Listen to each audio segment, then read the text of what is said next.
Assalamualaikum warahmatullahi wabarakatuh. Salam sejahtera untuk kita semua. Nama Farwasi, NIM 1903 111 00106, kelas Agroteknologi C.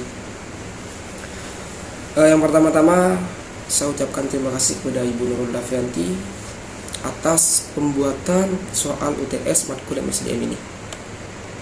Di sini saya akan menjawab soal UTS dari Ibu Nurul Davianti. Ini soal pertama, jelaskan pengaruh dan hubungan dari karakter, kompetensi, dan kepemimpinan terhadap manajemen sumber daya manusia. Jika bicara sebuah karakter, seseorang pasti memiliki karakter atau sifat yang berbeda-beda. Ada yang memiliki sifat atau karakter introvert, ada yang memiliki sifat atau karakter ekstrovert.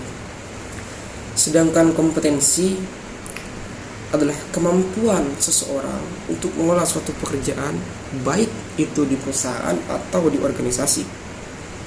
Sedangkan kepemimpinan, di dalam jiwa seseorang pasti memiliki jiwa kepemimpinan yang berbeda-beda. Namun pemimpin yang baik di mana pemimpin bisa mengarahkan bawahan-bawahannya untuk melaksanakan pekerjaan yang berkualitas, dikerjakan dengan baik sehingga tercapainya tujuan bersama. Itu untuk jawaban nomor 1. Untuk soal yang nomor 2, yakni jelaskan serta berikan contoh penerapan dan metode yang digunakan dari perencanaan, desain, dan analisis jabatan dalam manajemen sumber daya manusia. Perencanaan ini ada 2 metode.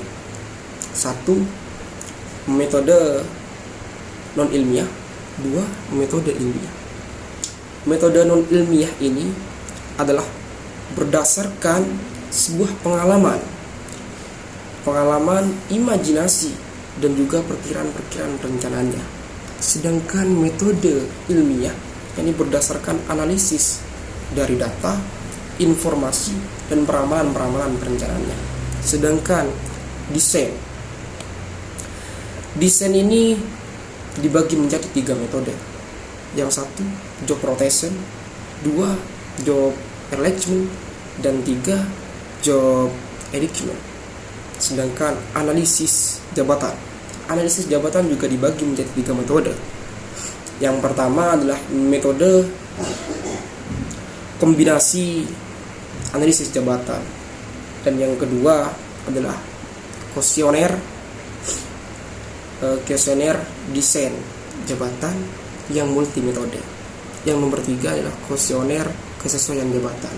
Itu untuk pertanyaan nomor 2. Jawaban nomor 2. Untuk pertanyaan yang nomor 3, yakni rekrutmen, jelaskan tujuan dari rekrutmen, lalu sebutkan dan jelaskan sumber internal dan eksternal dari rekrutmen, dan yang terakhir adalah jelaskan keunggulan dan kelemahan dari sumber rekrutmen tersebut. Tujuan rekrutmen tidak lain dan tidak bukan untuk mendapatkan sebuah karyawan dengan menyeleksi sesuai karakter yang diinginkan oleh perusahaan dan organisasi. Sedangkan untuk sumber internal, yakni yang dilakukan adalah sumber internal adalah rekrutmen yang dilakukan di dalam sebuah organisasi atau perusahaan itu.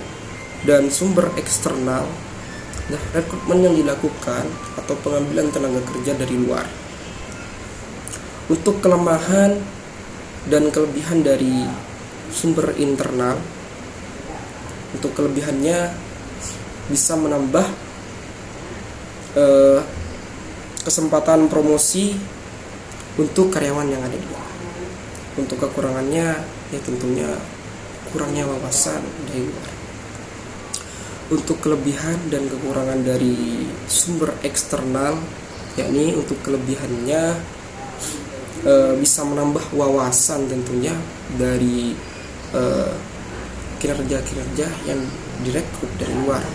Untuk kekurangannya tidak lain dan tidak bukan membutuhkan waktu yang lama, dan yang kedua yakni membutuhkan biaya yang relatif mahal. Mungkin itu saja untuk jawaban yang nomor 3.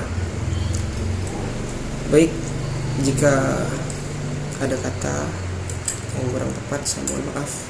Assalamualaikum warahmatullahi wabarakatuh.